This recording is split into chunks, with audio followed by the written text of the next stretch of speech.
But it wasn't just gold teeth. Gold dust started showing up too. It's basically little flecks of gold that show up on random people or Bibles or whatever.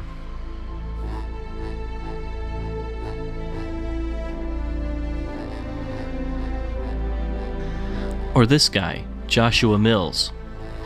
When he speaks, he literally gets covered in gold dust. An intern told me that when he picked him up from the airport, he didn't have a speck on him. By the time they got to the church, this is what he looked like. One night at a church service where I was filming, Harold and Kay Beyer, you'll meet them soon, are called forward to receive prayer. Now, the prayer itself was simply a prayer of blessing. Nothing fancy, just a God loves you and so be blessed kind of thing. While this is happening, they both get knocked out by the power of God. And once they go down, the strangest thing happens. Do you see it?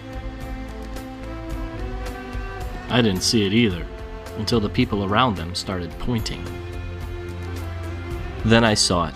Right there, right where it hadn't been just 30 seconds earlier, was a pile of gold dust.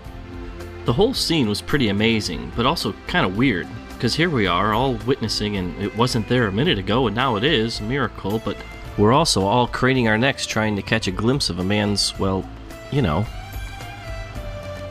Jeff Jansen, who was the speaker that night, said it was a prophetic sign of reproducing. And while that's probably true, I still think it's proof that God's got a killer sense of humor. So let me introduce these two.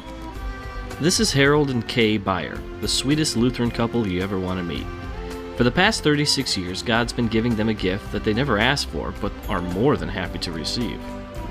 Here's an eyewitness to what happened to them right before I began filming. Talking, and they were saying how holy this was. Harold was standing right next to me, and I've been with him before when this happens, and there's like a shift.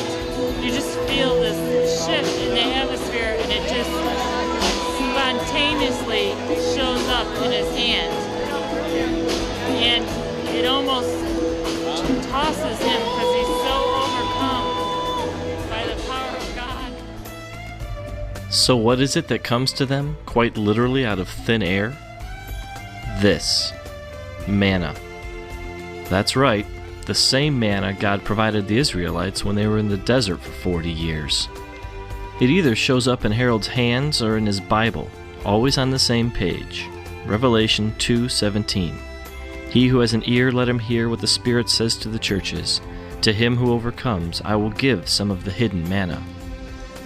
Now, I never would have believed this if I hadn't seen it happen, but I did see it happen. Twice. And apparently, this stuff has some incredible healing properties of its own.